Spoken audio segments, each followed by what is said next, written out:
بسم الله الرحمن الرحيم. الرحمن علم القرآن، خلق الإنسان علمه البيان. الشمس والقمر بحسبان، والنجم والشجر يسجدان.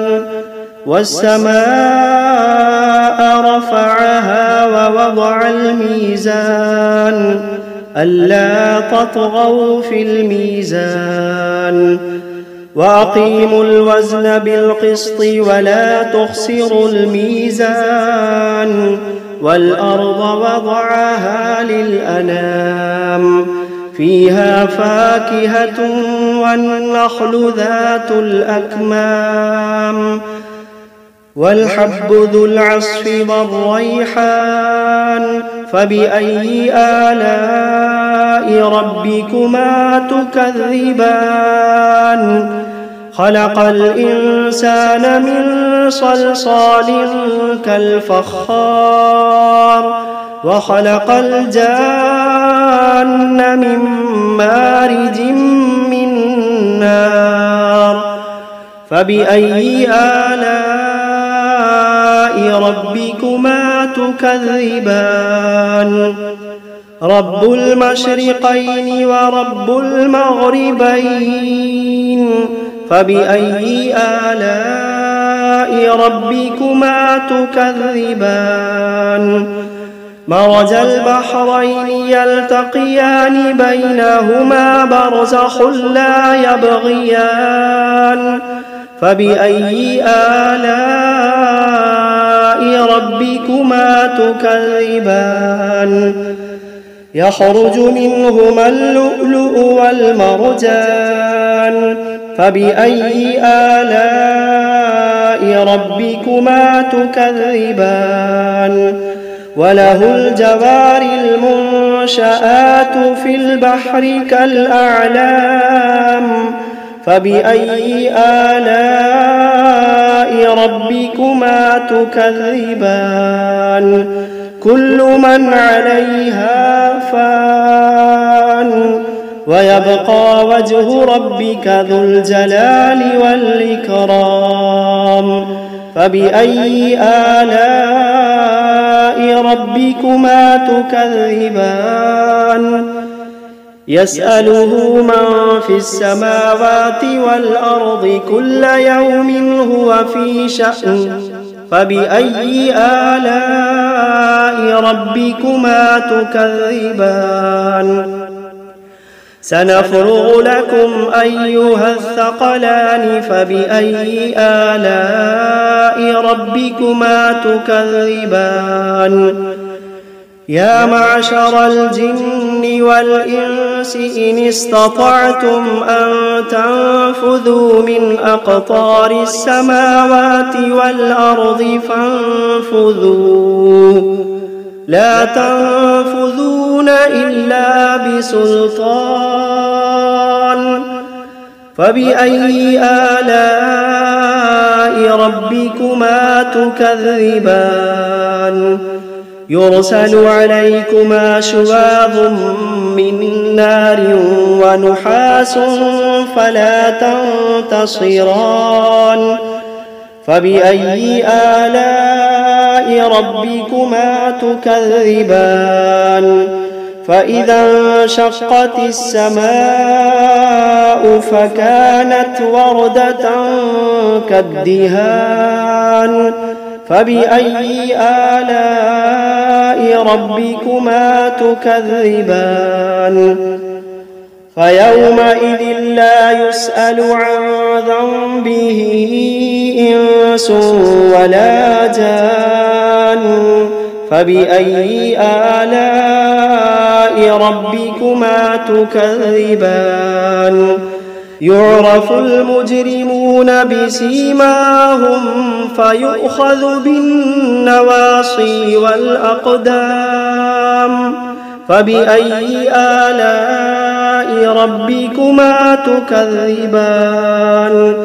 هذه جهنم التي يكذب بها المجرمون يطوفون بينها وبين حميم آن فبأي آلاء ربكما تكذبان ولمن خاف مقام ربه جنتان فبأي آلاء ربكما تكذبان ذواتا أفنان فبأي آلاء ربكما تكذبان فيهما عينان تجريان فبأي آلاء ربكما تكذبان فيهما من كل فاكهة زوجان فبأي آلاء ربكما تكذبان متكئين على فرش بطائنها من استبرق وجنى الجنتين دان فبأي آلاء ربكما تكذبان فيهن قاصرات الطرف لم يطمثهن إنس قبلهم ولا جان فبأي آلاء ربكما تكذبان كأنهن الياقوت والمرجان فبأي آلاء ربكما تكذبان هل جزاء الإحسان إلا الإحسان فبأي آلاء ربكما تكذبان ومن دونهما جنتان فبأي آلاء ربكما تكذبان مدهامتان فبأي آلاء ربكما تكذبان فيهما عينان نضاختان فبأي آلاء ربكما تكذبان فيهما فاكهة ونخل ورمان فبأي آلاء ربكما تكذبان فيهن خيرات حسان فبأي آلاء ربكما تكذبان حور مقصورات في الخيام فبأي آلاء ربكما تكذبان لم يطمثهن إنس قبلهم ولا جان فبأي آلاء ربكما تكذبان متكئين على رفرف خضر وعبقري حسان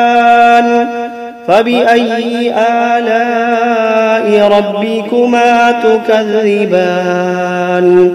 تبارك اسم ربك ذي الجلال والإكرام بسم الله الرحمن الرحيم تبارك الذي بيده الملك وهو على كل شيء قدير الذي خلق الموت والحياة ليبلوكم أيكم أحسن عملا وهو العزيز الغفور الذي خلق 7 سماوات طباقا ما ترى في خلق الرحمن من تفاوت فارجع البصر هل ترى من فطور ثم ارجع البصر كرتين ينقلب إليك البصر خاسئا وهو حسير ولقد زينا السماء الدنيا بمصابيح وجعلناها رجوما للشياطين وأعتدنا لهم عذاب السعير وللذين كفروا بربهم عذاب جهنم وبئس المصير إذا ألقوا فيها سمعوا لها شهيقا وهي تفور تكاد تميز من الغيظ كلما ألقي فيها فوج سألهم خزنتها ألم يأتكم نذير قالوا بلى قد جاءنا نذير فكذبنا وقلنا ما نزل الله من شيء إن أنتم إلا في ضلال كبير وقالوا لو كنا نسمع أو نعقل ما كنا في أصحاب السعير فاعترفوا بذنبهم فسحقا لأصحاب السعير إن الذين يخشون ربهم بالغيب لهم مغفرة وأجر كبير وأسروا قولكم أو اجهروا به إنه عليم بذات الصدور ألا يعلم من خلق وهو اللطيف الخبير ألا يعلم من خلق وهو اللطيف الخبير هو الذي جعل لكم الأرض ذلولا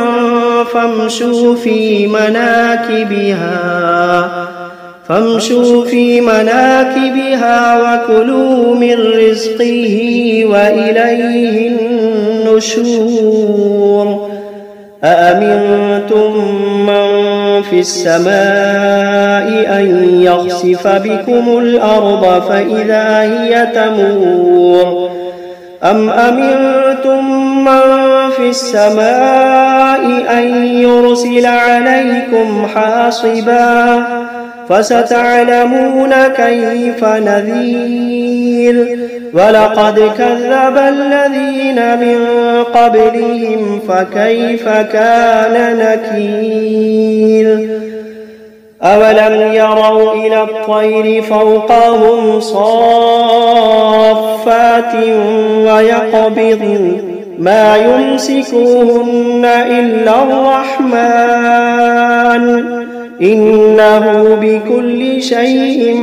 بصير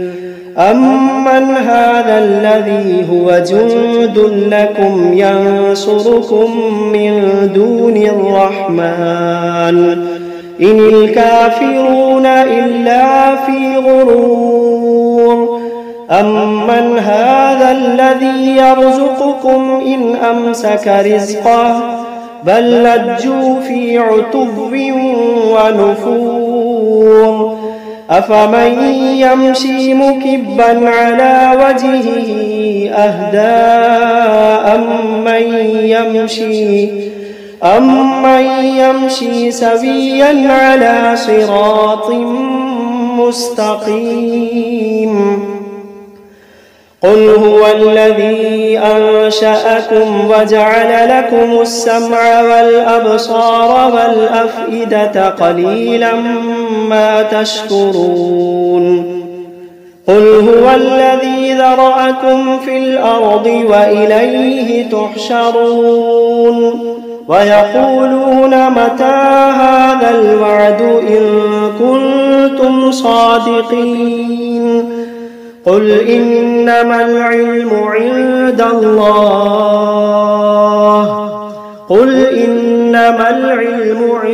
الله وإنما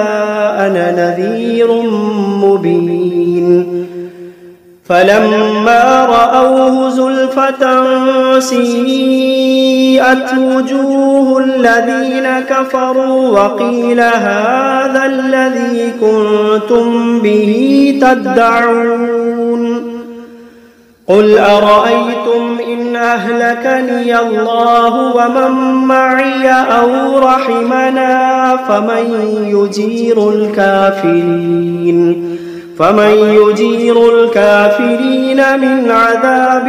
أليم قل هو الرحمن آمنا به وعليه توكلنا فستعلمون من هو في ضلال مبين قل أرأيتم إن أصبح ماؤكم غورا فمن يأتيكم بماء معين بسم الله الرحمن الرحيم قل أوحي إلي أنه استمع نفر من الجن فقالوا إنا سمعنا قرآنا عجبا يهدي إلى الرشد فآمنا به ولن نشرك بربنا أحدا وأنه تعالى جد ربنا ما اتخذ صاحبة ولا ولدا وأنه كان يقول سفيهنا على الله شططا وأنا ظننا أن لن تقول الإنس والجن على الله كذبا وأنه كان رجال من الإنس يعوذون برجال من الجن فزادوهم رهقا وأنهم ظنوا كما ظننتم أن لن يبعث الله أحدا وأنا لمسنا السماء فوجدناها ملئت حرسا شديدا وشهبا وأنا كنا نقعد منها مقاعد للسمع فمن يستمع الآن يجد له شهابا رصدا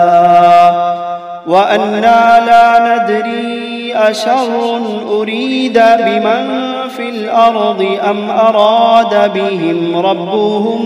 رشدا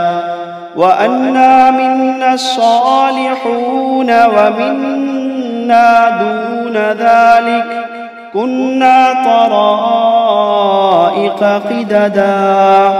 وأنا ظننا أن لن نعجز الله في الأرض ولن نعجزه هربا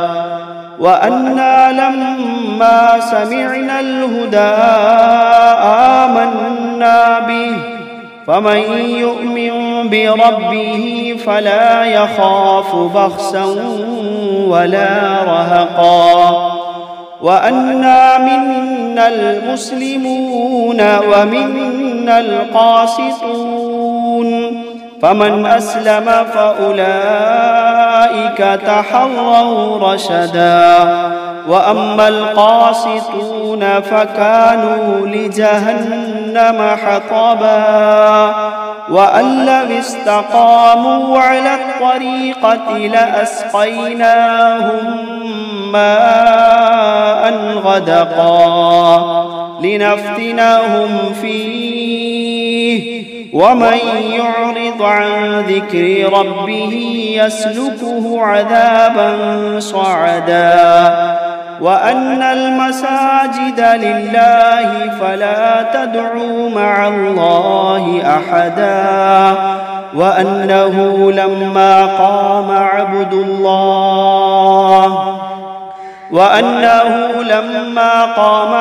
الله يدعوه كادوا يكونون عليه لبدا قل إنما أدعو ربي ولا أشرك به أحدا قل إني لا أملك لكم ضرا ولا رشدا قل إني لا أملك لكم ضرا ولا رشدا قل إني لن يجيرني من الله أحد قل إني لن يجيرني من الله أحد ولن أجد من دونه ملتحدا إلا بلاغا من الله ورسالاته